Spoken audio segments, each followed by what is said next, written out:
پاییز امسال آیفون های 16 پلاس، 16 پرو و پرو مکس معرفی میشه. و اما سوال اینجاست چه انتظاری باید از آیفون های 16 داشته باشیم و چه تغییراتی رو خواهند داشت. تو این ویدیو می‌خوایم راجع به تغییرات احتمالی آیفون های 16 صحبت کنیم و ببینیم که چه تغییراتی نسبت به سری قبل خودشون خواهند داشت و چه انتظاری رو حدوداً باید ازشون داشته باشیم. قبل از اینکه این ویدیو رو شروع کنیم بگم که خب همه اینا احتمال و شایعاته و خب 100% نیست، ولی تا حد زیادی میتونه درست باشه و چیزهایی که میگیم صحبتاییه که اکثر آدما دارن راجع به آیفون 16 میگن. اول از همه اگر بخوایم بریم سراغ تغییرات راجع به رنگ هاست. توی آیفون 16 و 16 پلاس یه رنگ جدید بنفش رو خواهیم داشت که به رنگ سبز و صورتی قدیمش که تو آیفون 15 بود اضافه میشه و تو آیفون 16 پرو و پرو مکس هم یه رنگ جدید رو اونجا هم داریم و جز این فعلا چیز دیگه ای نمیگم. پس دو تا رنگ جدید تو آیفون ها خواهیم داشت. تغییر بعدی که تغییر نسبتاً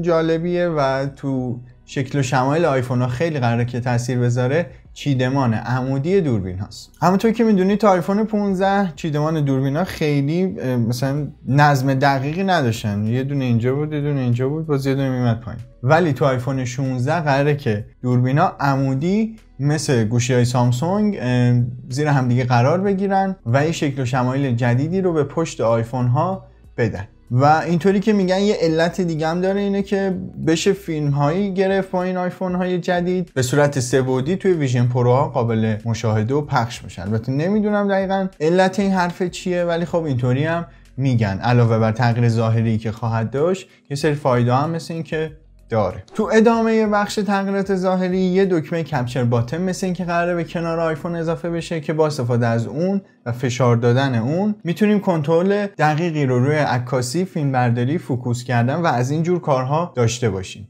ولی من حس میکنم که شاید این اضافه نشه. چرا؟ چون کلا الان گوشی‌ها دارن به این سمتی میرن که سعی میکنن دکمه ها رو بیشتر حذف کنن تا اینکه حالا باز آیفون بیاد یه چیزی رو اضافه کنه. یعنی احساس من میگه که احتمالاً اینو نخواهیم داشت، ولی اینطوری میگن راجبش و ممکنه که دکمه کپچر باتن که جدیدم هست به آیفون اضافه بشه. تو ادامه تغییرات آیفون 16 دکمه اکشن باتن رو داریم که با فشار دادنش میتونیم دوربین رو باز کنیم، فلش گوشی رو روشن کنیم، وایس اسیستنتش که سیری باشه رو باز کنیم و از این جور کارا باهاش انجام بدیم که کاربردیه و میتونه که به درد بخوره. پردازنده جدید A18 یکی از تغییرات دیگه و شاید یکی از تغییرات بزرگ دیگه آیفون 16 باشه که از رشه‌های عصبی بیشتری تشکیل شده، قدرت پردازش بیشتری داره قاعدتاً نسبت به سری قبلی خودش. ویژگی هوش مصنوعی جدید اپل که تو ویدیو قبلی هم راجعش صحبت کردیم که با iOS جدید قرار اضافه بشه، پشتیبانی بهتر و درست‌تری رو خواهد داشت و کلاً نسبت به سری قبل خودش عملکرد بهتری رو قاعدتاً داره. و خب تراشه جدید اپل از سرعت اتصالات وای فای و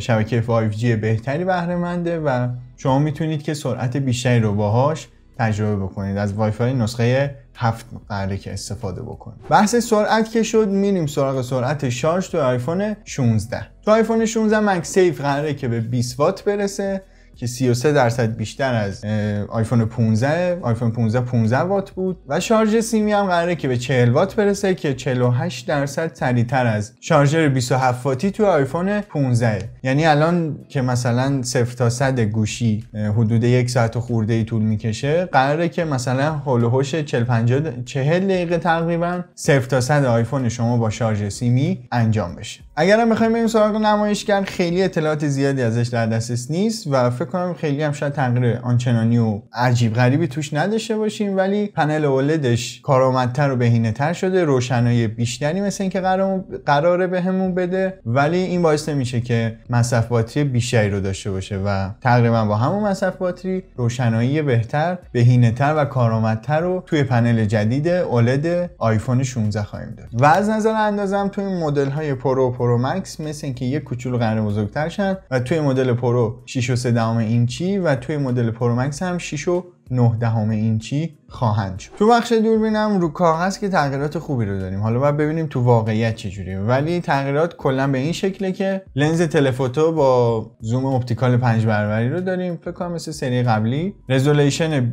بهتر و بیشتر توی شرایط بد نوری، تو نور کم توی دوربین اصلی رو داریم که 48 مگاپیکسلیه و سنسور لنز اصلی 12% بزرگتر میشه که باعث میشه که کنترل نویز بهتری داشته باشه و توی عکسامون نویز کمتری رو داشته باشیم. ظرفیت ذخیره سازی توی آیفون 16 و 16 پلاس از 128 گیگابایت شروع میشه و توی 16 پرو و پرو مکس از 256 گیگابایت و تا 2 ترابایت هم ادامه داره توی این مدل ها. و قیمت های پایه مدل ها یعنی آیفون 16 پلاس، 16 پرو و پرو مکس به ترتیب 799 899 999 و 1199 دلار خواهد بود و به این شکل پرونده احتمالی آیفون 16 قراره که اینطوری باشه. حالا اینکه چقدر به واقعیت نزدیک باشه یا نه باید صبر کنیم تا مراسم سپتامبر اپل که ببینیم توی معرفی آیفون های جدید چقدر به انتظاراتی که الان داریم نزدیک. و البته احتمالاً بازم آیفون 16 به سرنوشت آیفون های قبلی تو ایران دچار شه و خب